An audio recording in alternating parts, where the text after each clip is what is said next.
All right, everybody, if I could please have your attention, we're gonna be getting started here. This is the regular Board of Education meeting, September 17th, 2025, calling to order at 6:09 PM.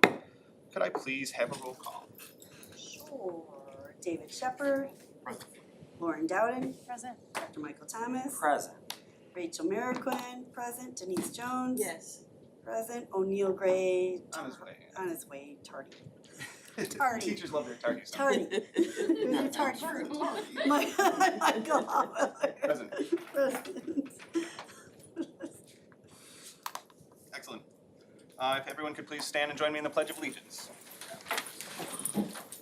Pledge of Allegiance. To the flag of the United States of America and to the republic for which it stands, one nation, under God, indivisible, with liberty and justice for all. Thank you.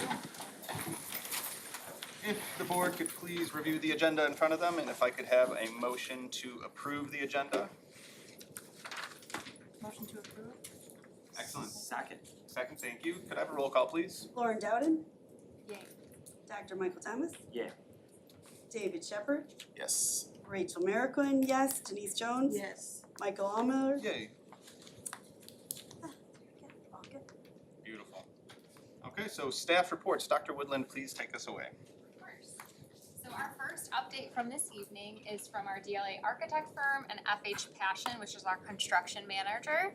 So we have been having a number of meetings to talk about our updated renderings that I'm so excited to share publicly, that I know they've been working very hard at, as well as to give the Board of Education updates regarding costs associated with our recommended projects. And so I'm gonna invite them up this time. I guess I'll intro everybody. Good evening, everyone. Ed Wright with DLA. As Dr. Woodland said, we've been pretty busy since you last seen us. Passion has come on board, and I'll let Josh talk a little bit about the process and what they've been doing. But part of that process is they kind of work through and look at the project, and we make refinements. So we'll be sharing some updated plans with you as well. And then, yes, some exciting rendering. So, Josh, I'll let you talk a little bit about what you guys have been up to, and then we'll get into the plans. I think next slide. Oh, we shuffled the slides a little bit. That's all right. But yeah, I can just kind of set, so we came on board as a construction manager in June. So happy to be, plugged in and working on the project. We started really diving right in with DLA and getting into the concepts that they had put together and had been working to address the space needs. We really just started looking at, from a constructability standpoint, material selection, phasing, and just starting to try to put, pen to paper on quantifying the cost for these, really making sure that we're, as the design is progressing, that we're really managing towards a budget. Using our kind of real-time market pricing from the other projects that we're managing as a CM and a GC, breaking out site work, looking at the different buildings. So really trying to get a granular approach to quantify the scope on the drawings. Trying to, make sure we're accounting for any unforeseen items that may come up between now and when these jobs are actually gonna be constructed, late 26 into 27. So trying to quantify escalation, any potential material impacts that we see, but at the same time, not be overly conservative. Really try to have a granular, targeted approach so that you're covered. There's one chance to put that number out there, and you need to have the confidence to stand behind that, but at the same time not overshoot it, and so that there's credibility that with the number that you're presenting to the community. So we really took some time to do that. There was some back and forth with DLA, tweaking some designs, making sure all these buildings are kind of right sized for the budget and the scope. So there's a few iterations of that, and working with feedback from the administration here. So I think we've kind of come to a good spot where the teams feel confident with the budget numbers that we're going to present to you tonight. So thanks. So Heather's gonna walk through the plans in a moment, but just wanna stress that is a back and forth process. This is kind of normal. They give us feedback. We go through and look for efficiencies within the plan where we can make and trim things and right size things, as Josh said, without sacrificing program. That's the biggest message we wanna convey is we've made some adjustments to find those efficiencies, but all the programmatic needs that we've discussed with the administration and with you guys previously are still contained within the project, just in a more efficient manner to try and maintain as closely to the budget that we've looked at previously. So with that, Heather's gonna kind of walk through the changes and kind of show you where the efficiencies are. Predominantly, they're at the middle school, so that's really what we're focused on. We can look at the elementaries, we have them here too, but nothing's really changed at those buildings. I'll turn it over to Heather. All right, so I believe all of you have seen these plans before. I'm gonna give you a quick overview in case you forgot kind of what's going on. As Ed mentioned, we have, reduced the square footage a little bit, so I'll point out in what way we have done that. But starting with the site plan here, we pulled parent drop-off off of the main street, so we're not queuing up parents on the street, so we're improving in that way. We pulled the entrance kind of off there to the left, that'll be the main entrance to the building. We've got some kind of planters there as a buffer. I know there's a concern of cars driving close to where students are walking, so we're thinking about that. We know accounting for maintaining as much green space as possible, so we have that outdoor learning area, and then we have some green space for student physical fitness with that track area there. And then the middle school itself, it's flipped from where it was on the site, facing the opposite direction, kind of opening into the site rather than facing the street. You see it's shown here as a 3-story school with the storm shelter.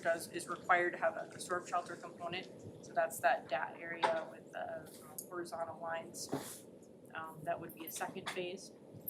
And then the area in red, you see that's the outline of the existing school, so it's being built quite close to the existing school. On to the first floor plan. So I'm gonna point out, this has all the elements that programmatically required before. So we have science classrooms, we have a competition gym, we have a stage, we have a kitchen, a full-service kitchen that would also serve making all the food for the elementary school, so that's still there. That's one of the pieces that's been made more efficient. Right now, the existing kitchen is really large and not very efficient, so we think that can be a little bit more efficient, so we're able to cut out some square footage there. There had been on each floor something called a hub space. We do have enough kind of commons area that we felt comfortable cutting that out, so that was able to save a lot of square footage and shrink that down. We still have the cafeteria space there, we still have a learning stair component. Admin, we still have the sped areas there in dark green. And then the area in blue, we're showing a little space that we were asked to include for a historical society component, so that's still shown there. I'm going to move to the second camera here. This is quite similar to what it was, just removing the hub space, kind of shrinking everything in to make it a little bit more efficient. We have the library there in orange, looks down into the cafeteria space. And we will show you images of this, so we do actually have renderings of what this looks like, so that'll be the exciting part when you get to see how this is all coming together. More classrooms on this area. We're trying to bring light into the building. You see that open to blow area will be, bring light in from the right. It'll be kind of the core of the school. Very different feel from what it is right now. So like even you walk in the main entry, you see that area that says open to blow. It'll be a 2-story lobby space. So bringing lots of light into the building as much as possible. Onto the third floor, this is actually really where the biggest change is. So we originally had kind of a circulation loop.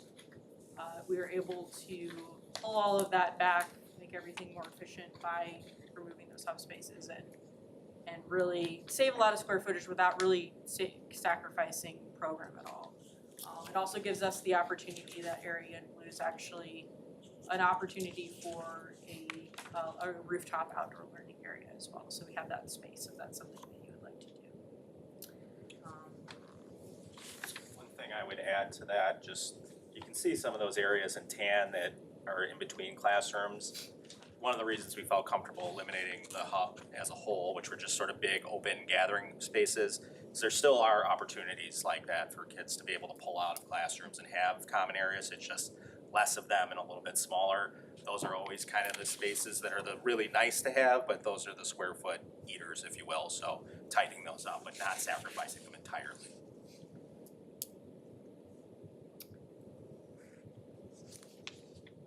I think I hit on this, off the cuff, I hope I covered all of these items, it looks like I did. But this was just the approach kinda that I was summarizing, where we're at today, so we can go to the next one here. Made it really small, I guess intentionally, so, this is kind of the breakdown of, the budget numbers for each of the buildings, so the middle school, each of the elementary schools broken out there. And again, these are the budget numbers for total cost all in, the construction, the site work, you know, those contingencies that we have to carry those dollars into $27, $28, the hard costs, soft costs, everything all in. So option one is basically everything, all the sites, and option two is just the middle school itself broken out, so just wanna present those two. One thing, I guess, Josh, and you can speak more to this, to add in about the contingencies, so they are for things like unforeseen, market escalation, you have something in there to cover some tariff costs potentially. Those are all things that could be, but we need to plan for those. Right. One of the strategies, if we do move forward and go out to bid, is to include some things which we call alternates for some of the maybe we can scale in some of those hub spaces up again if we want to as an alternate, and if we don't need all those contingencies, then we're able to do them, but it allows us that flexibility, and we're making sure that we're being conservative. Yeah. Is that fair? Yeah, no, Sorry, that's I don't a mean good- to speak for you. That's a good point, I mean, as the process moves forward, right, it just continues to be iterative, as the design gets more detailed, we continue to update this budget, we continue to make it more granular, and yeah, for those that aren't familiar, bid alternates are essentially options, so when this gets put out, it gets, sliced and diced into a lot of different packages that get put out to bid separately, so that you're getting, dozens of contractors that are bidding these individual projects.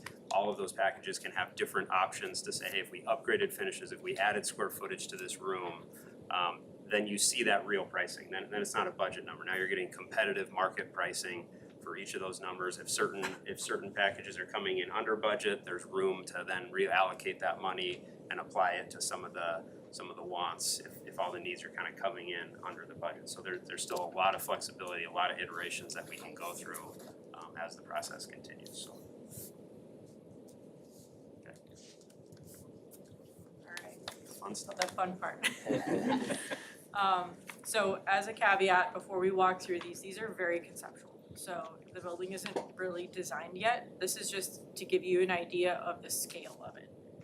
What it looks like on the street, some possible materials that we might use, just kind of the feel of it and what the spaces feel like. So it's by no means final. It could be if you said make this the building. Some elements could be final. So what you're looking at now is the main entry, so that's that you drop off would happen to the right there, and the students would have a nice safe way of walking right up to the building. And in the building, kind of, I like to think of it as sort of like welcoming you in, so you'll see in the next rendering, outdoor learning space is the next one. So this is that what we're calling the outdoor learning space. It's kind of like a plaza or a commons area that's like a kind of a protected area. If you think about right now, you kind of see the street. But this, provides that space that's very like student scale, safe for students to be, safe for them to hang out before and after school or for learning to happen. So the windows that you see there are looking into the cafeteria, so the cafeteria looks right out onto the space. There's an opportunity for outdoor dining if that would be desired. And then the big brick box there is a storm shelter, which won't unfortunately be able to have a lot of windows, but we can do a little bit of windows in there. Next one, just a view looking back up the street, along with some kind of 3D views of the floor plan, just to give you an idea of the flow, how things are coming together, how the spaces are relating to each other, with that kind of two-story cafeteria space in the heart and how that's connecting up to the library through that learning stair. So that's kind of flowing into one large space as we have it right now. And then moving on you have some interior views as well. Just a view in the cafeteria, looking off to the left there is the serving. And then, seeing that connection with the learning stair, it can be used for presentations, it can be used for students to hang out on. It has a lot of different possibilities, but it's also that one of the stairs that gets you upstairs, so it's doing that as well. And then that the light that you don't have right now, so it's a 180 from what you have currently. This is the gymnatorium. So you don't currently have a stage, I believe, anywhere. So this is an opportunity for you to have that within this gym space, so it's a dual use space. You can do performances there as well as, the athletics that would happen. The glass that you see behind that would be that the student fitness area looks down into the gym space. And then this is just the library looking down the one stair would take you into cafeteria area. Any questions about anything anyone has seen?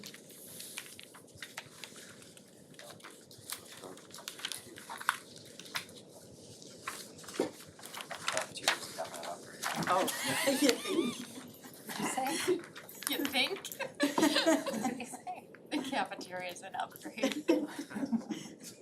It's been upped. It looks like a place for food could be. Right. This is really great.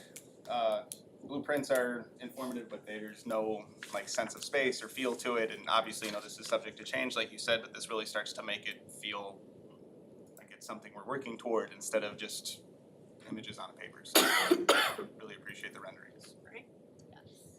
I might have cried when I originally opened this slightly, because I think mainly we keep talking about the fact that our kids deserve this opportunity. And so that is just what I'm gonna keep saying is our kids deserve it. And so we're gonna do the hard work to get us there and communicating that out to our community and continuing to work with all you wonderful people. So thank you. I know it was a lot of time, a lot of time.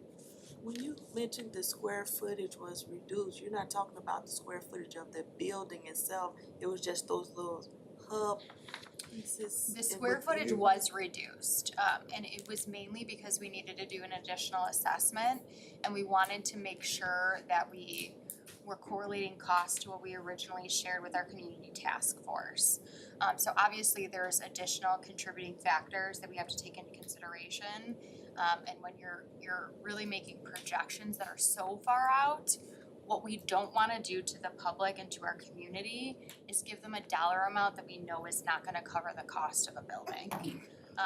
But I'm super confident working with DLA and FH Passion that we haven't cut any programming and that we're still giving our students everything that they need to be successful.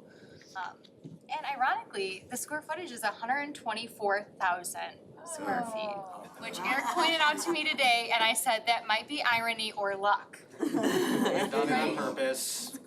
It Okay, thanks, Ed. I mean, he might have done that on purpose. It was 124,000 before it was reduced. Oh, that's what was Ah. That's what I was wondering, cause I said. In case anyone.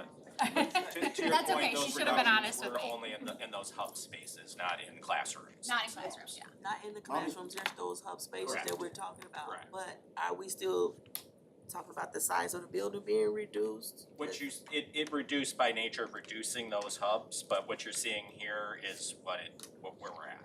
Okay. Currently, So when you say reducing the hubs, are you reducing the amount of hubs or the size of the hubs that we use? A little of both. A little bit of both. Yes. Okay, we gotta dance with that a little bit, cause I remember doing the student and the teachers and all those meetings we had. And, that was one of the things that we were getting away from the institutionalized kind of feel we have now versus to that area out, separate little area where they can go study, be independent and things of that nature. So just don't wanna lose too much of the hub space. And that's, the hubs, I think previously were sized around the size of a classroom or larger, Oh. quite large. Okay, yeah, And that they're small, what's there now is for smaller group. okay, Yeah, yeah. perfect. we still have the same number of classrooms and the same number of science labs that administration originally recommended as well, which I think is the most critical aspect. The size of the gym is still at the same capacity, if I recall. We do have a lot of additional space in food service, and it's again just due to efficiency that I think with updated technology and flow can just really be structured more appropriately as well. But again, I think our high priority is also sticking to the messaging that we've shared with our community, which I think is really essential to the success of, you know, putting something potentially on the ballot in March.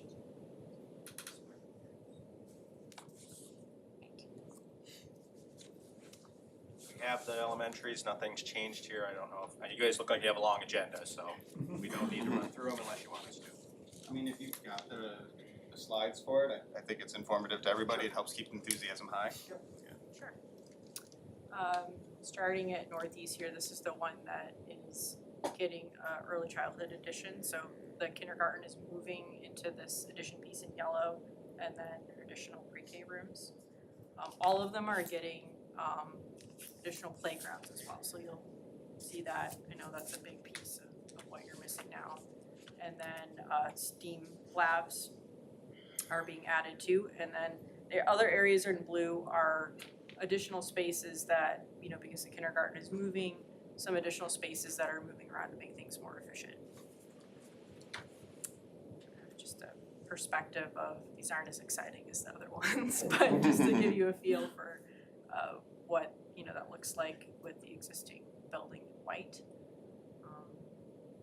At Southeast, the same thing. Every single one of these also, I should mention, is getting a music and art room.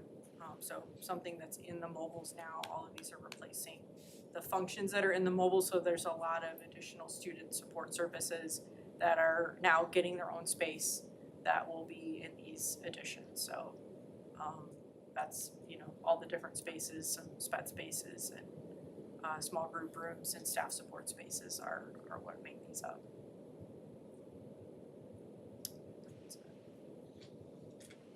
This one, Northwest, did not really have room for an addition, so some of the spaces, the pre-K spaces, are getting pulled out of here and they're going to Northeast. So it does open up some opportunity for renovation of spaces and to make up, you know, that band music space and some of the other spaces. And then Southwest, on this plan, that it is missing the play area, but it exists in the 3D. So this one will have a play area, and then, you know, the art music spaces and additional support spaces as well.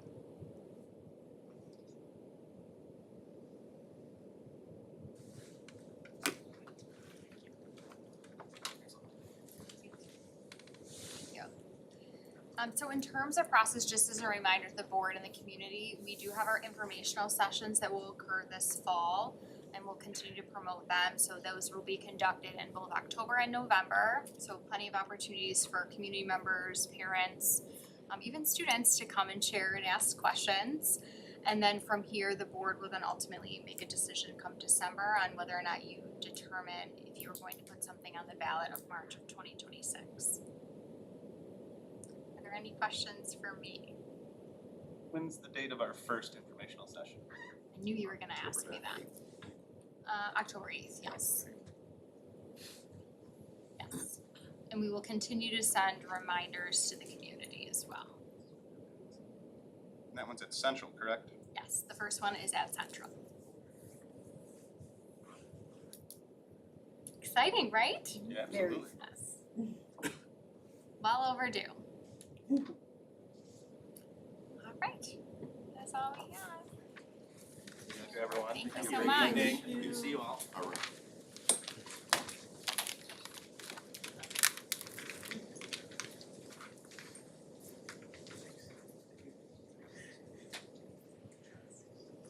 Hey.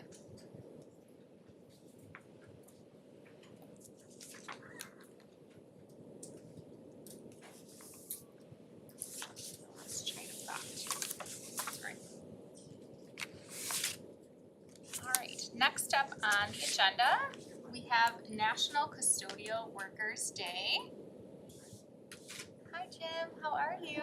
We want to appreciate you and all of your staff members. And I have something typed, so I'd like to just refer to it and read it. Did.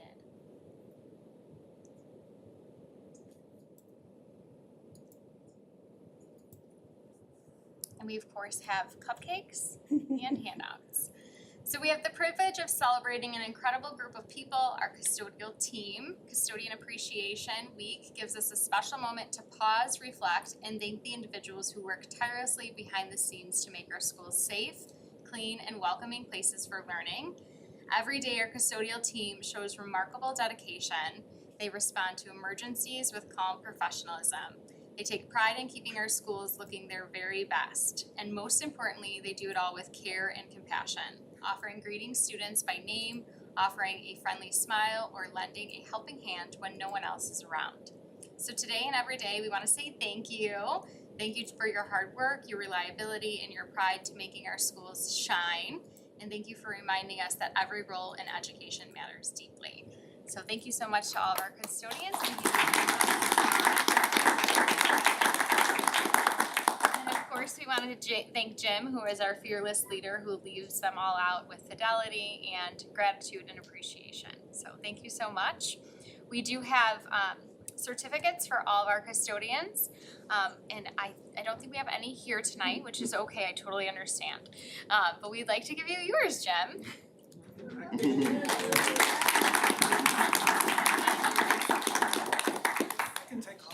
You can take all of them? That would be great. And we buy them lunch, correct? We buy your staff lunch? Okay, great. I just want to make sure. Thank you so much. Thank you. Yes, thank you for all you do. Thank you.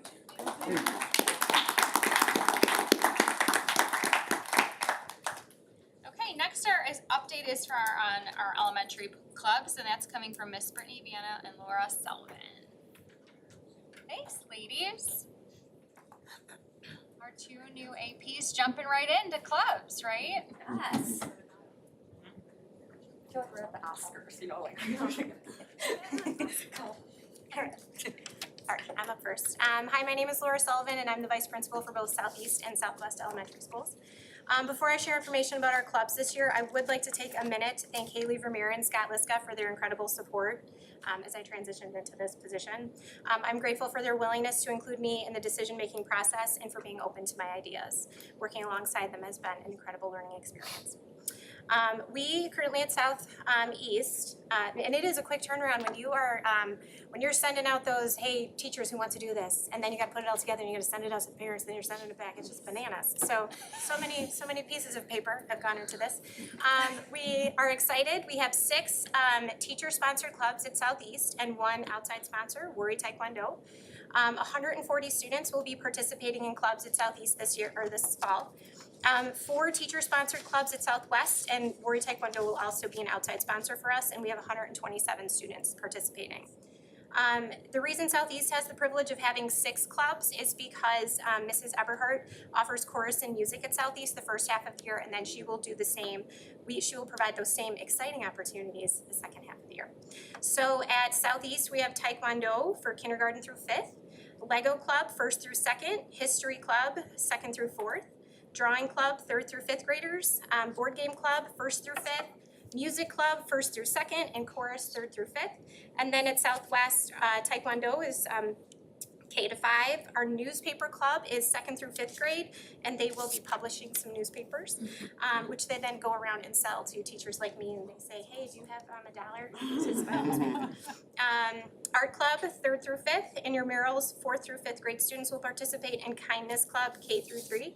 I would like to point out that both the Board Game Club at Southeast and the newspaper club at Southwest were over capacity, and club sponsors Amanda Ewert and Joanne Riley found other staff members to help so no child would be turned away.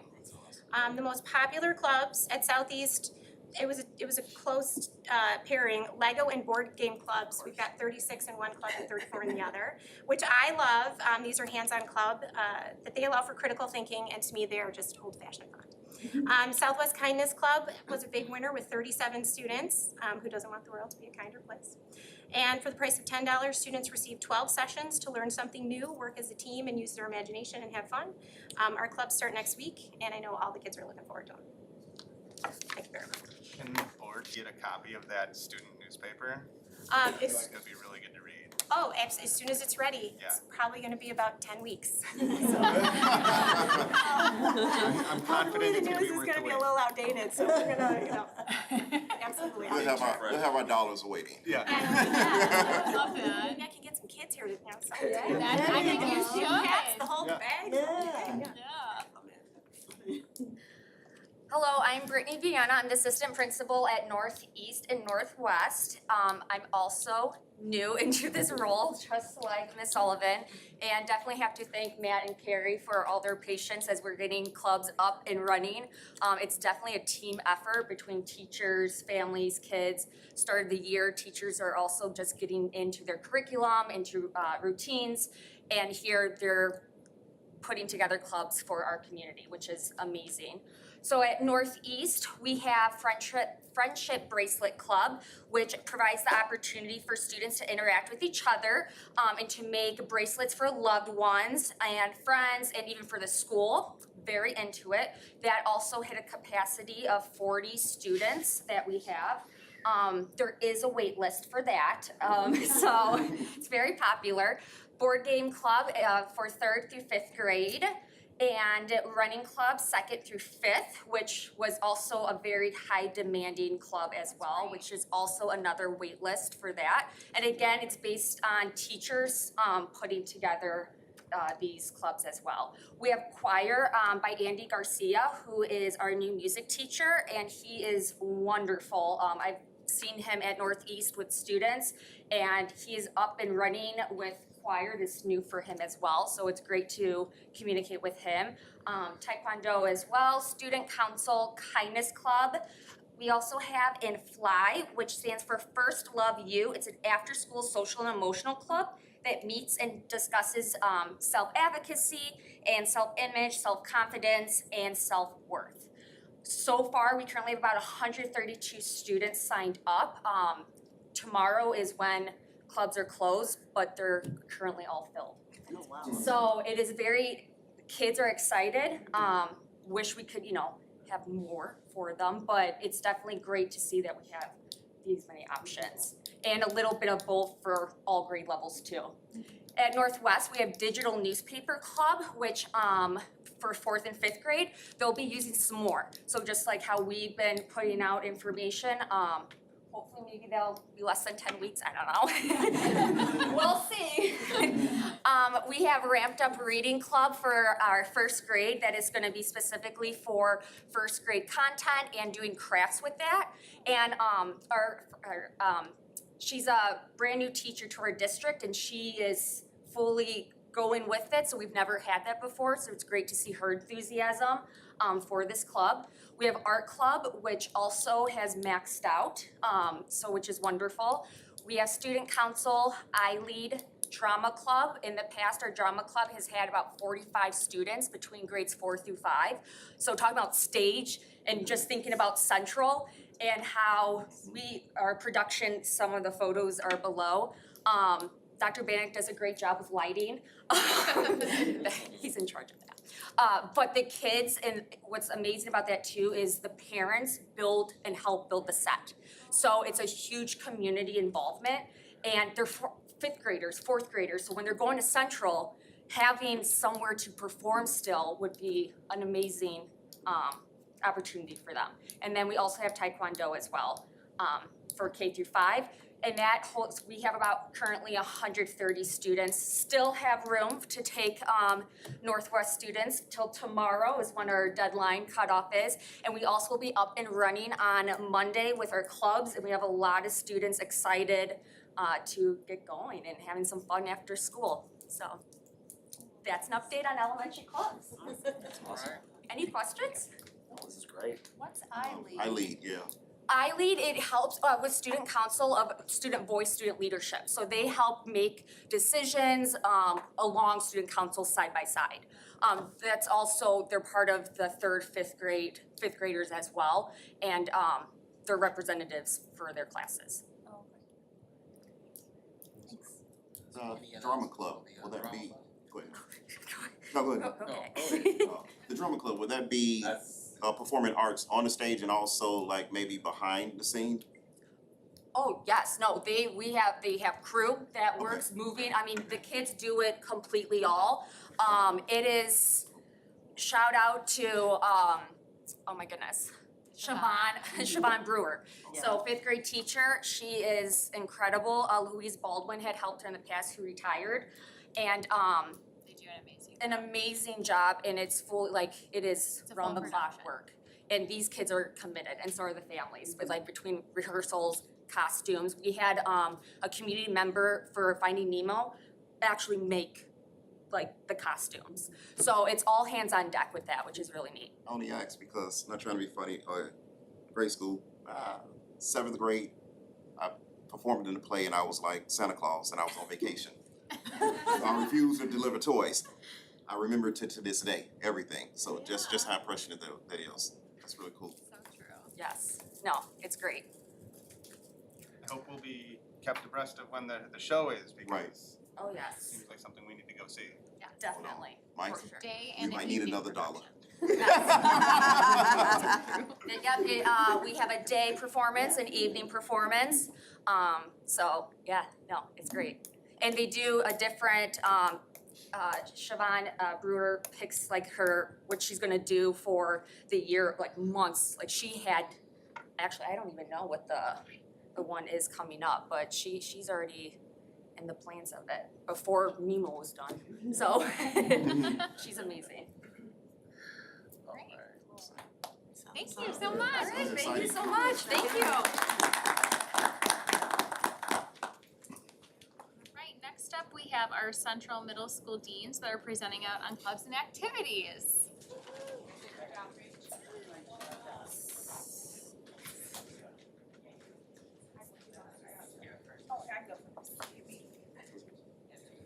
Thank you. All right, good evening. I am Danielle Weston, the new dean for A through L, and I will be going over our clubs and activities. We started off the school year really strong when we had our first ever activity fair. It was during our PE classes. The fair showcased our clubs, activities, and sports. And it followed a interest survey that they completed during advisory, so they did a self-reflection to see what they were interested in. And then they took that with them and they did a bingo where they had a challenge just to see and explore different clubs, different sports, kind of just see where they fit in. 6th grade had fun doing it the most because they were excited just to see all the different activities that was at CMS. Our 7th and 8th graders, we kind of had to force them to go to new things, but it kind of worked. We were like, don't just go to this sport. Crochet was there, so they were able to get like over 50 signups for that activity. That was like the most, it was just going to see. Yeah, crochet had a great turnout. So it was high student engagement and they were excited the whole period that they were able just to kind of just learn, and it's like the first week of school, so it was kind of an introduction. We have 4 spans of how we do clubs and activities. So it's leadership and service, creative arts, academic and enrichment, and culture and wellness. Some of these clubs have already started, so student leadership has started, newspaper started, choir, band, jazz band, crochet, like I said, as well as chess club and our harvest as well. We're looking to start back our fitness club because the sponsor retired last year, so we're looking into that because some of the students they want to get their wellness together, as well as we're introducing a new one for the service clubs just to go over climate and culture, safety and security at school, and have the kids participate in the community as well as in the school. And then looking forward to next year, we have some goals that we just want to implement. Increase student engagement so that all students are involved in at least one activity. This will help to connect and grow outside of just in the classroom. Create a consistent system for sign-up sheets and participation tracking, so help with rosters. It might be digital on the Google Forms. So we're just looking to see how we can make that an easy process for all. organize service projects to build community and leadership skills. So this will provide hands-on experience and responsibility and teamwork. Plan and implement a college and career spirit week to promote student readiness. And this will help get them ready for a college career fair, as well as host a career fair to connect students with future opportunities, and host the end of the year recognition event to celebrate achievements across all activities. The goals will help to make a commitment to increasing participation, consistency, activities, and just lifelong goals. Now, your turn. Toss it to me for sports. So I'm John Jensen. I'm the other dean at Central in charge of sports. Just a quick review of what we do. We have fall, which is what we're currently in. You can see the pictures in there. We have boys and girls softball. Those are both separately played. And then we have cross country, which is a co-ed team. So they both are part of that. We go into early winter, which is girls basketball and boys volleyball. And I do want to highlight the girls basketball team just last year again because they were able to win the conference and the tournament for the first time in school history ever. So that was an awesome achievement by them. They did a really good job. And then you go into late winter, which then just basically reverses. Now you have boys basketball and girls volleyball. Those are actually a little bit longer of seasons too because they play everyone in conference, and then in their half of the conference, they play everyone again. So they'll play them 2 times. To highlight again, 6th and 7th grade boys last year, they did win the tournament and the conference as well. So they both executed very well.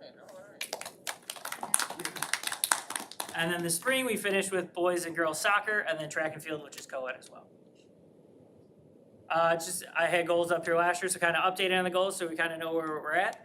Esports did complete a successful season last year. We were able to purchase all the equipment that was needed. We set them up in the library. They had a spot. They had a really good turnout for athletes to come out and participate in that. I believe we actually did have one tournament winner. I think we won Super Smash Bros. So we won Super Smash. Fundraising, we've been able to increase fundraising for each sport. I have a person that I've worked with historically, so he's came in and helped us. We were able to last year actually between the boys and girls team raise just over $5,000 between the two, and they reinvested that right away into a shooting machine that they're going to use in practice. And actually, they opened up a shooting club so then the athletes, if they're on the sport or not on the sport, Coach Handenberg runs it. He is able to work with them throughout the year too with that shooting machine.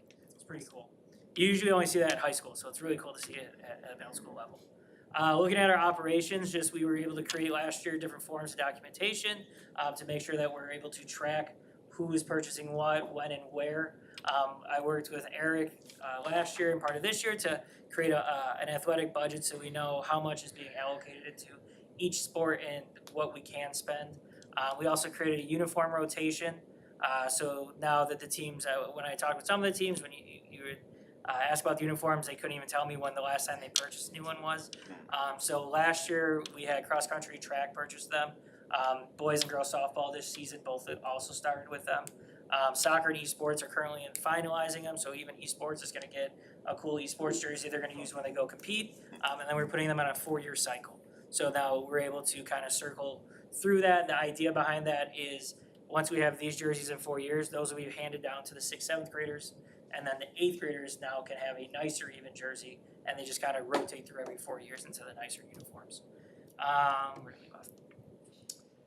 Participation. So last year my goal was to get more boys in boys softball, which we were able to do it, but they were able to field a team this year and not have to forfeit any games because of participation. Coach Handenberg did not have to catch any of the games, so that's good, but still a priority.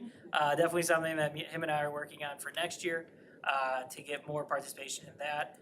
Coaching development, we launched a coach's playbook this year, so something that each coach can have that will go in detail of what the expectations are for preseason, during season, postseason, kind of problem solve some situations that might come up. So if we have a newer coach or even a veteran coach that just needs some reminders that it's there for them to fall back on. And also we're providing professional development opportunities for the coaches throughout the year. If they find anything, if I find anything, we'll have them go. And then just for recognition to kind of build more buy-in capacity from the coaches, we added a Coach of the Year award, which congratulations to Tim Handenberg. He knows that last year he won it. But he was the coach of that girls team that won. He was coach of the boys team that won. They fundraised the money. And he also coaches softball on top of it. So he did an awesome job. If we had to look at coach buy-in, definitely he's one of the main guys that are participating in that. And then the goals for this year, so strengthen consistency across all athletic programs to make sure participation and buy-in is easier for students and families. Establish a centralized landing page where athletes can access and submit the required forms, so just an easier way for that to get done, because right now they do it on paper, they take it home.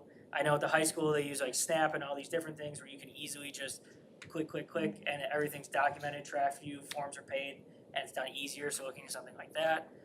Just increase the family communication by giving just timely updates about upcoming sporting events, opportunities for kids to try out, just making sure that communication is there more. Continuing the fundraise and make sure athletes just have the best experience possible. While they're here, we're gonna host, and this is working with Dean Weston here, that we're gonna do an end of the year celebration to honor all athletes and not just the 8th graders, because they do get the highlights a lot. If they win or lose at the end of the year, they get the recognition, but 6th and 7th graders don't, so making sure that that is done. I would like to get at least one home game where we have a photographer go out and take pictures of them, so the students do have the ability to look back at their time and say, hey, this is what we did, and it kind of helps us out too with posting pictures on social media and different things like that. So get more action of them actually in the game and not just someone's iPhone or Android out there taking the picture. And then just a big thing is to be based on community feedback and consultation with the business office. We're able to provide busing for athletics starting in the winter season now. So after this fall season, all sports will have buses.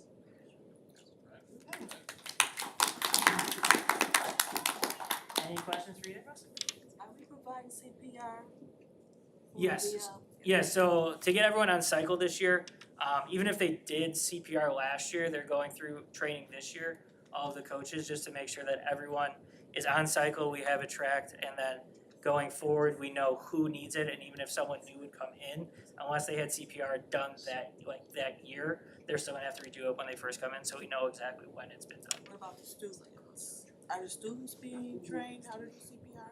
Any of the elementary? No, so typically you just have coaches would do it. I mean, that is something maybe that's a topic that we could look into. I know they do classes and there's online forms, but right now it's just the coaches that do get the training, and then admin and everyone else is there, so teachers and everything that are involved would be CPR trained, that would be involved with athletics. Do you want it to be a club? Is that what you're saying? Yeah, a club. That could be interesting. Sure. Yeah. For the elementary and middle school. I don't know how young you have to be, but I don't think it'll hurt to practice. Speaking from 35 years, it doesn't make a difference. No. Yeah, no, that's definitely something we could look into. Yeah, my daughter, I think she was like 6. Oh, She could recite the whole thing back and forth. Yeah. All right, I got you. Daddy's not working right now. Just so yeah, That would be a good yeah. thing. I think that'd be a good idea. Yeah, maybe a Something to club consider. member can go to some of the sporting events and just be on scene, just in case, that, shows leadership responsibility, yeah. Yeah, I mean, it's been numerous events where 6, 7, 8-year-olds have taken charge of situations where emergency events have happened. And amazingly, you'll be amazed in so many cases that stepped up and, sustained the person to advanced life support arrived.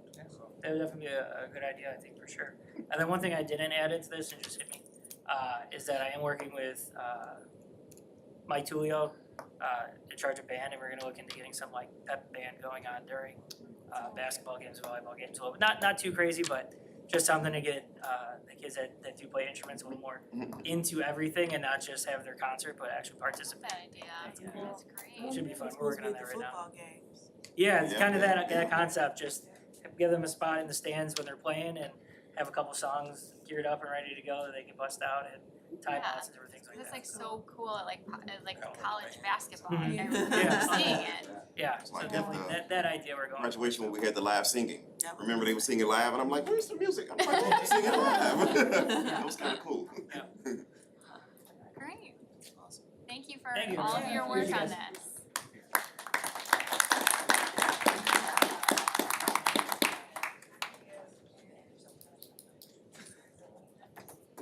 Alright, next up we have an update from Amanda regarding our cultural celebrations for the 25-26 school year. Hi, everyone. So just for transparency on the district-wide events that are happening this school year, we wanted to share out the dates and the times. So our first one is gonna be Hispanic Heritage Month, which is happening in 2 weeks, 2 weeks and a day. On October 2nd at 6 p.m. This is the flyer that's been put out in the district newsletter. Staff, families have been getting text messages reminding them of the event, but it's really important for us to celebrate and represent our students and our families in these events. So that's our first one. Our next one is going to be Culture Night, and that's gonna be Thursday, December 2nd at 6 p.m. at Central. Then Black History Month is Thursday, February 19th at 6 p.m., exactly 4 months before Juneteenth. And then Special Olympics is gonna be Tuesday, May 26th at 10 a.m. at the EP Sports Complex. So these celebrations are gonna be happening at a quarterly level. In regards to monthly level, DELT, the District Equity Leadership Team, has created monthly grade level cultural celebrations so that there's consistency across the district. So for example, like kindergarten is all gonna have like a minimum expectation of doing this to celebrate Hispanic Heritage Month. First grade is gonna do this, second grade is gonna do this, third grade and so on. And they're gonna rotate through different buckets to celebrate that, you know, culture, whatever that celebration is for that month. So the buckets are gonna be music, art, language, meditation, dance, and sports. And for example, like Hispanic Heritage Month, the grade levels will rotate through learning about those through that cultural lens. So yeah, that's awesome. All right. On next matter. Thank you. So we have Ashley.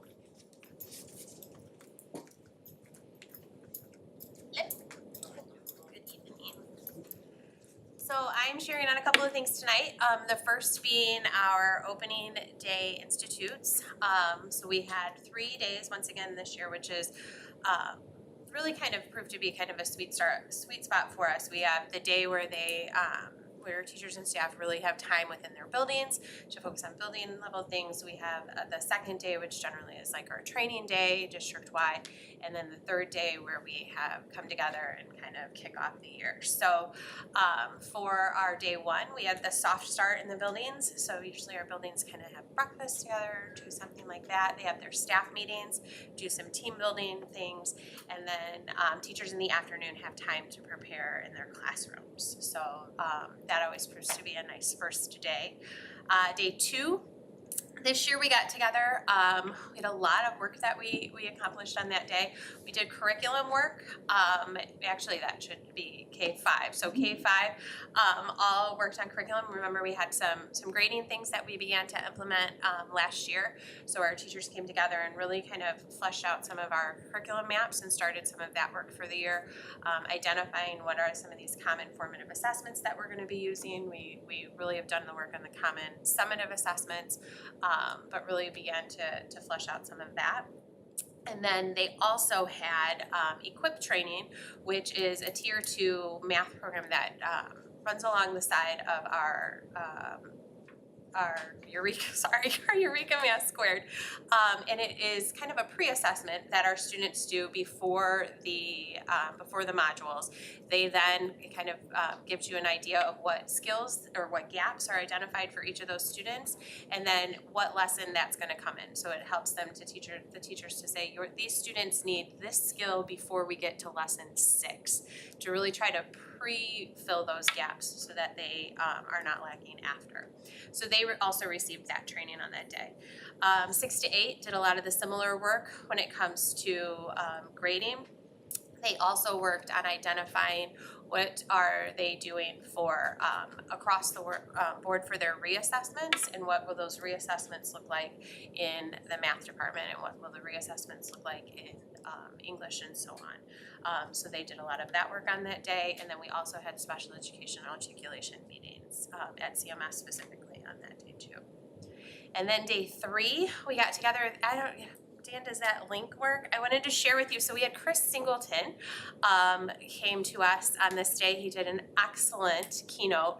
I wanted to share with you a little bit of what his story was, if that link will work.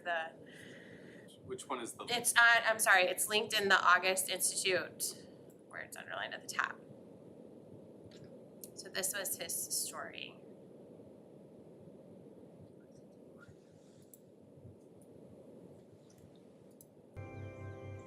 June 18th, 2015, Charleston, South Carolina. Chris Singleton, an outfielder for Charleston Southern University, steps onto this baseball field like he has so many times before. But tonight is different. First of all, I just want to say thanks to everybody that looked out for me, that tried to contact me. Honestly, my baseball family has been amazing. They've reached out to me. Almost every single player that I've ever played with have reached out to me. And that's been really big to help me get through this. Just 24 hours earlier, in this church in downtown Charleston, 9 people were shot and killed, victims of a hate crime. All units responding 110 Calhoun Street. The active shooter, multiple people down. Give me at least 4 medic units. The city of Charleston and a nation were listening, and Chris had a message. I just say love is always stronger than hate. So if we just love the way my mom would, the hate won't be anywhere close to what love is. That was Chris Singleton's message, and the Holy City responded. I feel inspired. This showing here should be contagious and infectious across the nation. We're not going to tolerate this kind of violence anymore. It was amazing. There were so many people coming together, black, white, Mexican, Asian. If he was trying to start a racial war, he didn't accomplish that at all. He just brought us together even more than we were before.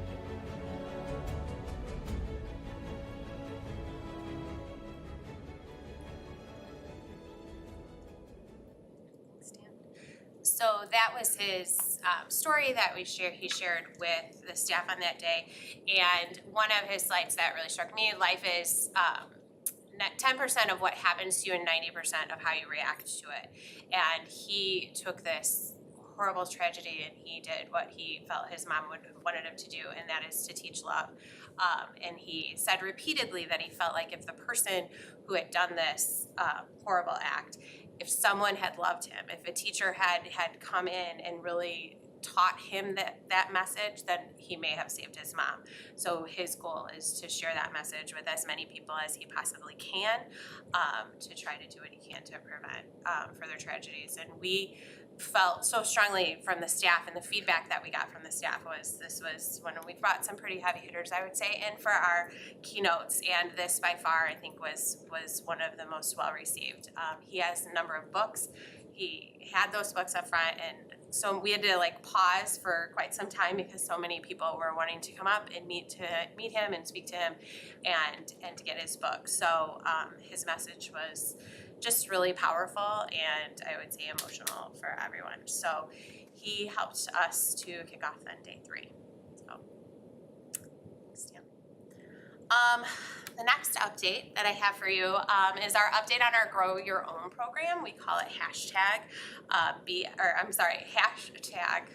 where's my brain tonight? Grow in Evergreen. So this was the program that we started last year. We're really looking to recruit and train teachers from within our community and within our school district. We have 3 different paths that we are looking to fill here, and our program goals are to create and maintain a pipeline of highly qualified teachers to fill difficult positions. We want to support our current paraprofessionals, and really we need to call that our non-certified staff because we have more than paras that are participating in this, which is great. We want to help them to pursue careers in education and pursue teaching. And then we want to diversify our teaching staff to help to close that teacher-student diversity gap. And then we want to strengthen district connections with area universities and help to really have a solid path for pre-service teachers who are not yet connected with the school, because if we can connect with them first, then the chances of them then staying with us really improve. So we have had access to the teacher vacancy grant, and knock on wood, we have it this year too. But Eric has assured us that we've really kind of designed this program in a way that we'll be able to continue it even if those funds go away. So that's excellent. So I'll just update you on the 3 that we have. So teachers that are seeking additional endorsements, so we bring in 2 of those a year. So currently in the program, we have 2 teachers that are getting their ESL, or English as a Second Language endorsement, which is wonderful and helps us to support those students. We have 1 teacher who is finishing up his middle school science, and then we also have a special education teacher that is getting their endorsement in special ed. So that's exciting. And then non-certified staff members, so these are staff members that are not teachers yet but have decided that they want to be. We have 2 that are currently paraprofessionals that are going back and getting their degree, 1 that is a media aide, and then also a building secretary. So that is very cool. They're all in the program as well. And then our pre-service program, these are teachers that we connect with up to a year ahead of time. Some, depending on when they're student teaching, it might be a semester. We connect them with a mentor within the district, and that person is just there to help to support them as they finish up their program. If they have any additional observation hours that they need to do, we bring them in. We invite them to all of our professional development opportunities, so they just kind of become a part of us. If everything goes well during that semester or during the full year, we then will offer them that $10,000 stipend for student teaching with us, and in return for that, then they agree to teach for us, so for a minimum of 3 years. So that is the goal. So currently in the program, we have a pre-K bilingual teacher, which is super exciting. Unheard of. What's that? Unheard of. Yes, yes. We sweeped her up. She's kind of doing a special program through her university where she's working for us as a para.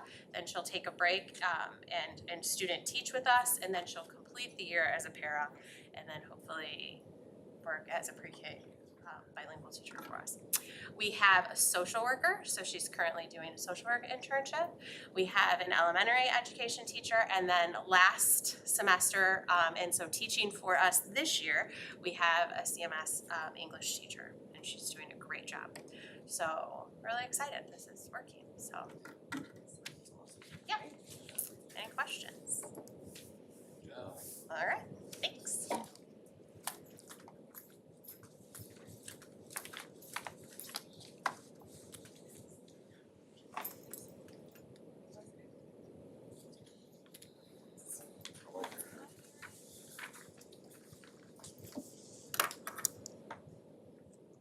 Statement of expenditures. Last month, nothing really crazy happened with expenditures. Pretty on path with how we were as of August of 2024. Revenue-wise, is a little different. Revenues this year, we have only received $1.1 million. Tax payments are delayed. It just really tells you how powerful the state is and how important that tax revenue is for the district. So far, revenues that we received were CPPRT, evidence-based funding, just like our portion, and then also random grant revenues. And then you will notice that last year, we did receive a majority of our tax revenues by this time, and there's a large difference in the revenues received at this time, but we are expecting to receive all the revenues still. As a result, the fund balance has dropped. One specific item that you may notice that has dropped is the capital projects. The capital projects is negative as a fund right now, but also you might notice the working cash fund balance is up there as well. So one item that I'm gonna do this year is I'm gonna transfer over the working cash from the bond over to capital projects. Now, presentation of the budget. Most of this stuff is very similar to last month's presentation. There's just a few changes. Some major factors affecting fiscal year 2026 budget. The real estate tax revenues will decrease roughly $2.6 million due to timing of payments, plus our property tax relief grant abatement. A projected decrease of $1.3 million in grant revenues is expected, resulting from the expiration of one-time grants and the elimination of several federal grants. Transportation is to increase by $250,000 as a result of increased transportation costs. Expense-wise, salaries increased by roughly 5% on average, insurance increased by roughly 10% on average, and construction payments from summer of 2025 will dip into this fiscal year's budget. The only difference from last month to this month, there was some minor adjustments to the revenue side. I believe it's $4,000 less than it was last month. You will notice that we are budgeting a total revenue of $36,239,000.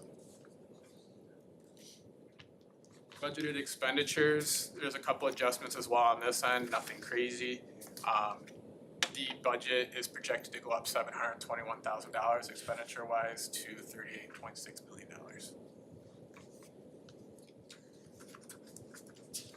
The education fund balance started off very healthy at the beginning of the fiscal year. It is projected to have a $497,000 deficit this year. The operations and maintenance fund balance is also at a very healthy amount at the moment, and the revenues are supposed to be about $500,000 less, $176,000 less than expenses. And then here's a breakdown of the budget by fund, and you may notice that we still are projecting to see a surplus for the non-capital of $112,000.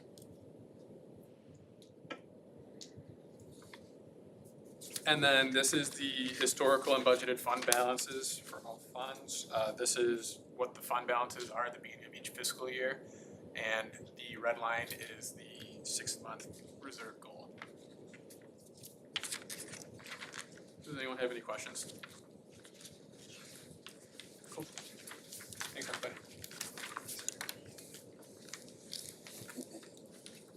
All right. So because we are voting on our budget for the year, we are going to be holding a public hearing that's going to start now. Do I gavel that in? Sure. I want to. All right. He just wants to use the gavel. I get to use it once per month. All right, so now is the time if anybody has any thoughts on the budget for this coming year. I'm not seeing anybody with thoughts worth sharing.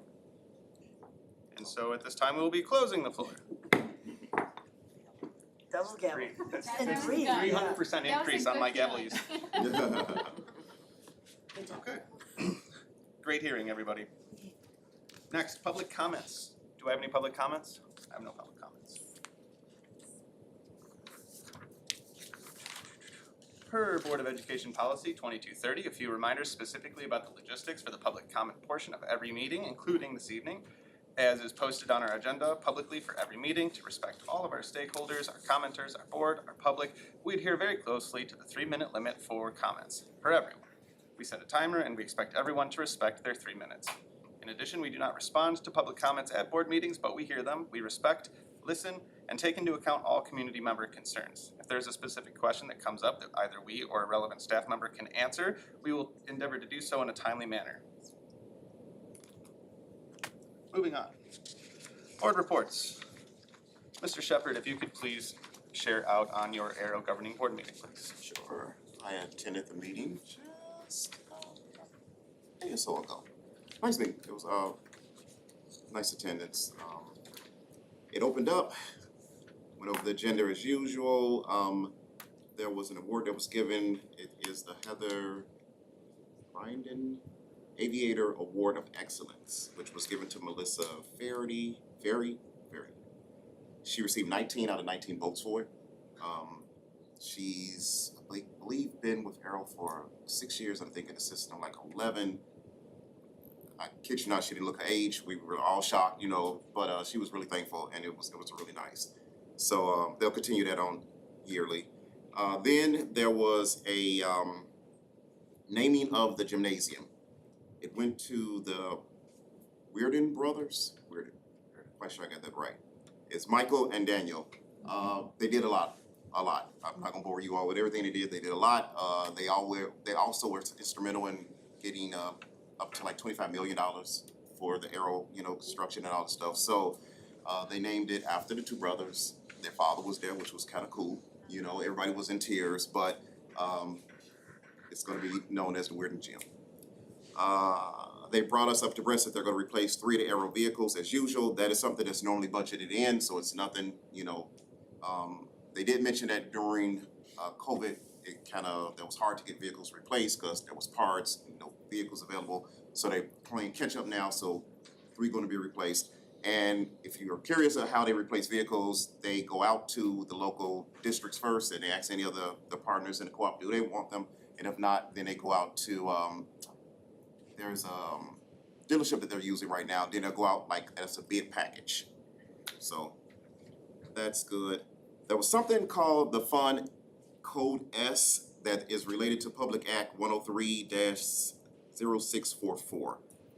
Basically what it did is, there was a law that was passed that kind of leveled the playing field when it comes to co-ops and how they're seen versus when it comes to funding for private facilities. So it's a good thing.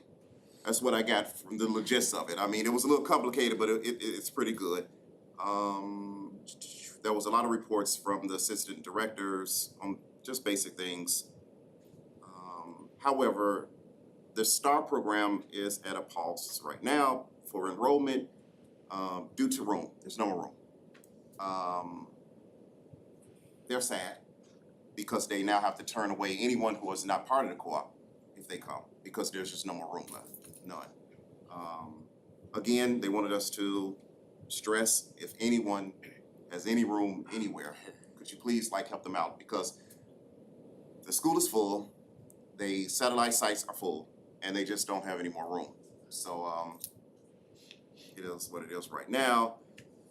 Bill wanted to make sure you all knew that the kitchen repair is still going on. It's almost done.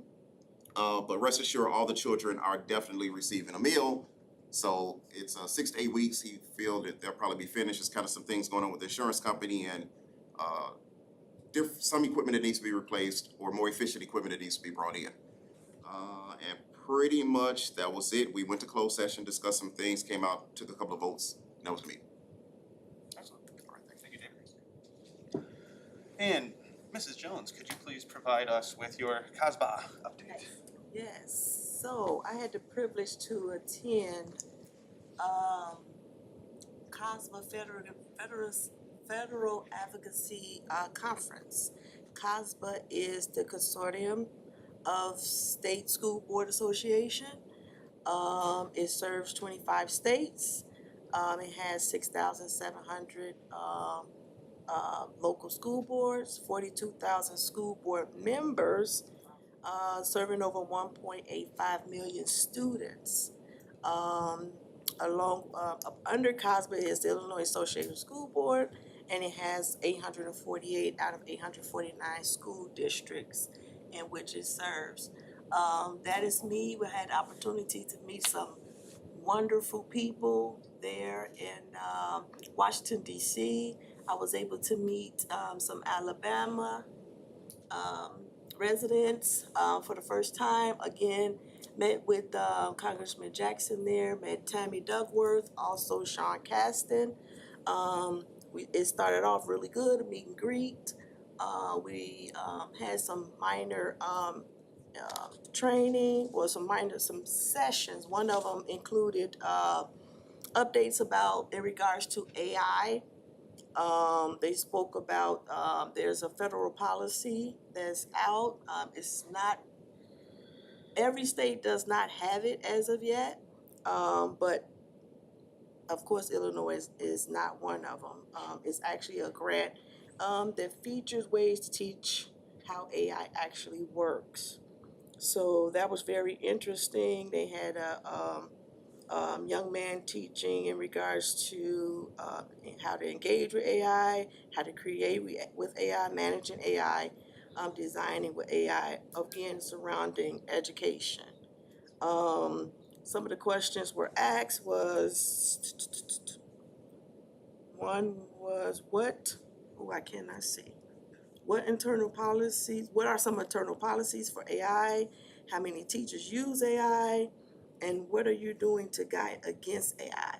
So we had some teachers who were originally against AI, but they know how it's kind of forming and it's going at a fast pace. And now they're trying to open up and learn more in regards to AI. And they want, the school districts and superintendents to kind of look a little bit more into it to ensure, yes, that our district, our teachers are using it, but are they still allowing the students to be critical thinkers on their own?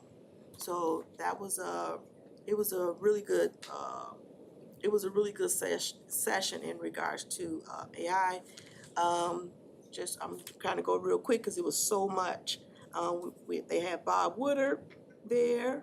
He was a news reporter that broke open the Watergate case.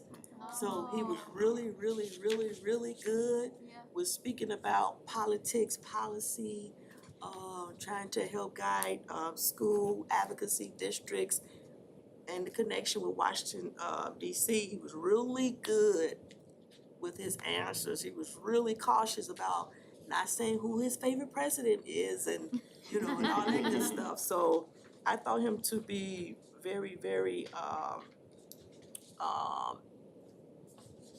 what can I say? Savvy? He gave us good information. I can say it like that. Teachers loved him. I loved him. Nice, great book. Kind of speeding it up. We were so they trained us on how to go out to speak to the congresswoman in regards to funding, because of course, as you all know, the federal government they are still holding on with some of the funding that school districts are that's supposed to receive. One of them is IDEA. I know with our district, we, for the 2025-2026 school year, just for Title I alone,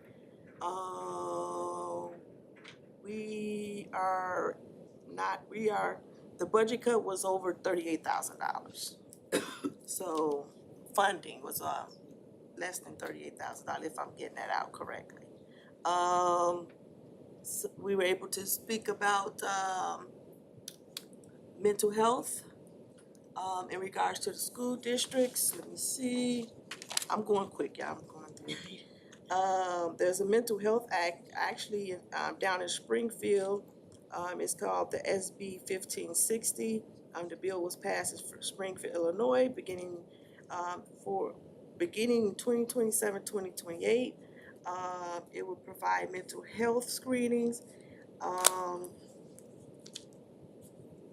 This was presented to the congresswoman to further expand program services, if I'm saying it right, sorry. Tammy Duckworth was really influential, and she was really good with kind of sending a message back to our local districts.